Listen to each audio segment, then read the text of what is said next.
Assalamu alaikum and welcome back. It's 9:54 exactly, and we wrap up the show on a very, very sad news story.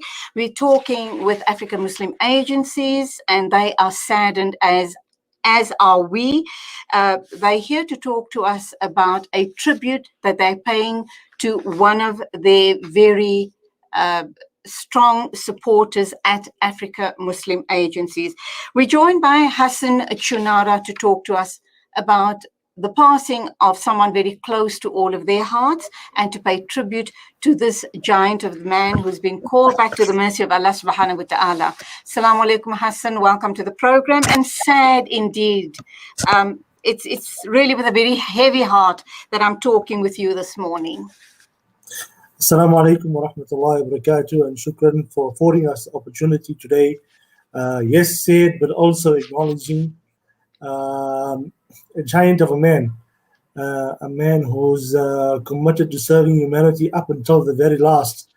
Yes, I think it's and you know, some people may ask, okay, why acknowledge now? But alhamdulillah, you know, the cultured African Muslims Agency and has always been. And just Marv, before you proceed, just share the name of our brother that has passed on to the mercy of Allah. Marhoom Mohamed Amin, Bodhania, otherwise known as Amin Baboo, from Pretoria. Most of his life resided in Lodium up until recently, before he passed on over the last 2 years, staying in Mayfair with his daughter, as he experienced a number of health challenges. He had his leg amputated, right leg amputated about 2 years ago, but that didn't deter him. The giant of man he was, the heart he had for the work. You know, I personally thought, and Allah forgive me, that, you know, when he had his leg amputated, when I saw him in hospital, I obviously at that moment, he looked a bit down, he looked a bit troubled, worried. You know, it's not easy losing a limb that you depend on every single day of your life. And being the person that he was, very active, you know, going out every single day, he was concerned.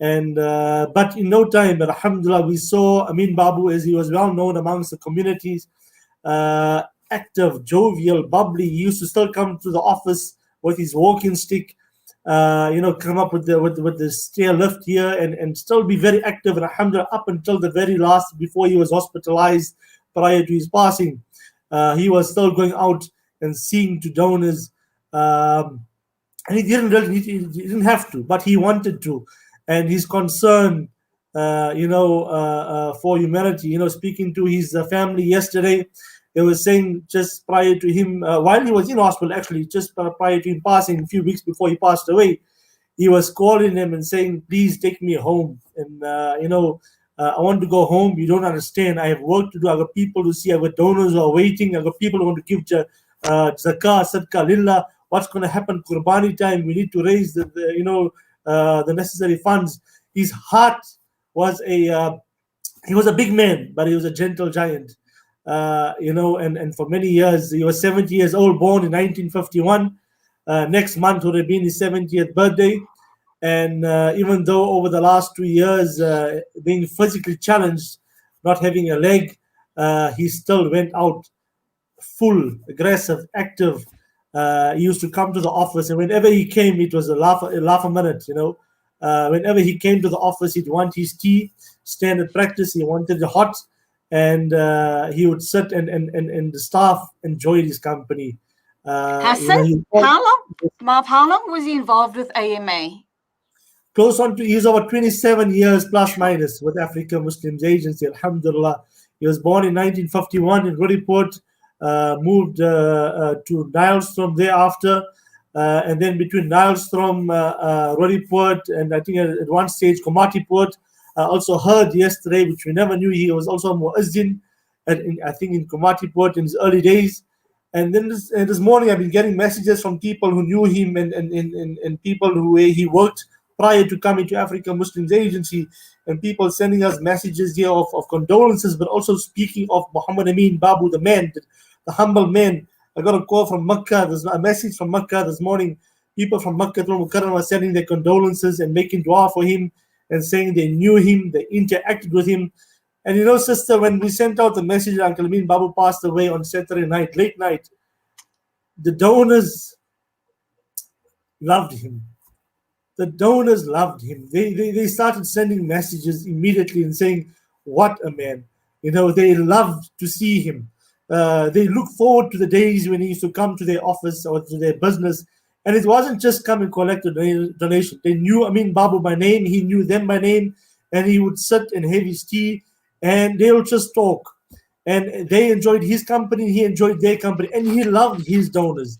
Uncle Amin Babu was a person who always bought gifts personally from his own money for his donors. He'd always come, "I need to buy this for my donor. I need to give this to my donor. I need to give them this. This is their function. This is something happening. We need to call him and tell them this." He always had concern. He took his donors like his family. And just before coming on, Alhamdulillah. I was reading a message from his nephews and nieces. They put a message out on Uncle Amin Babu, and yesterday at his janaza, they were saying they were quite surprised to see how this man always used to be bubbly, even though he had so many health challenges. And yesterday it was mentioned about the orphan children he helped, the masjids he built by raising funds from donors, the funds he raised for water wells, for masjids, for bowls, for orphan children. And it only hit them yesterday that this man was happy, he was at peace over the last many years, even through his health challenges, because of the work he was doing. Because he I was can see, serving his Hassan, a huge, huge loss to his immediate family, but I can see how emotional you are as well. So undoubtedly a very huge loss to AMA and the rest of the Muslim community here in South Africa, because undoubtedly he did sterling work, and it's going to take a giant of a man to fill his shoes, so to speak, because people like this are almost irreplaceable. Absolutely, Sister Julie. He's this morning, obviously at the office, the staff are reminiscing on all the moments of Uncle Amin Babu and just all his jovial moments. And he was the one staff member who he never had a cell phone. He never wanted a cell phone. But alhamdulillah, he was that kind of a person. He was just a happy-go-lucky, jolly person. Never would say anything bad to anybody, not would hurt anybody, and just. He was just that personality that was warm, that was comforting, and people loved his company. I still remember, every Friday he used to come with his van, and that's what he wanted to do, just drive a bakkie and go see donors. And he would come every Friday to the office, and just when he came, it would just be this warm personality, this presence. And no matter what you told Uncle Amin, Uncle Amin, we need to raise X amount of funds for this project. And it was, inshallah, no problem. Ameen, No problem. Ameen, No Ameen. problem. He always had a conviction. You know what? He always achieved it, alhamdulillah. Ameen. Hassan, it's time for us to wrap up. Inshallah, we're going to play out a nasheed. I remember your smile, dedicated to the marhoom, inshallah.